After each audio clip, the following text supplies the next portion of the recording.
ஒரு திருமணத்தில் வந்து திராட்சை ரசம் தீர்ந்ததன் பிற்பாடு வந்து மரியா அவங்க வந்து ஏசுட்டு வந்து சொல்லுவாங்க, திராட்சை ரசம் தீர்ந்து விட்டது.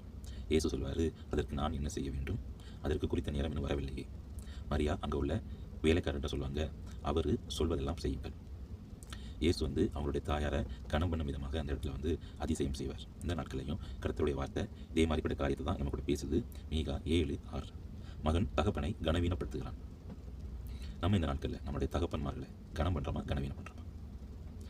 நம்மளுக்கு தந்த தகப்பன் வந்து நம்ம படிக்கணும், நம்ம வாழணும், நம்ம சந்தோஷமாக இருக்கணும், நம்ம சுகித்து இருக்கணும் என்கிற விதமாக அவங்க பட்ட பாடுகளை எடுத்து பார்த்தா அநேகம்.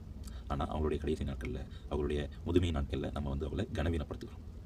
2 காரியம் தாங்க. இந்த உலக பிரகாரமான அப்பாக்களும் நமக்காக கஷ்டப்படுறாங்க. பரலோக தகப்பன் நம்மளுடைய ஏசப்பாவும் நமக்காக தான், நம்மளுடைய பாவங்களுக்காக தான் இந்த உலகத்துக்கு வந்து மரிச்சு போனாங்க. இந்த நாட்கள் நம்ம சிந்திச்சு பார்ப்போம். நம்மளுடைய உலக பிரகாரமான தகப்பனையும் சரி, பரலோக தகப்பனையும் சரி, கனம் பண்ணுறோமா, கனவீனம் பண்ணுறோமா? நம்ம நம்மளுடைய இருதயத்தை தாழ்த்தி அவங்களுக்கு நேராக ஒப்பு கொடுப்போம். அவங்க விரும்புகிற பாத்திரமாக, அவங்களுடைய இருதயத்துக்கு ஏற்ற மகனாக இந்த நாளில் நம்ம நடப்போம்.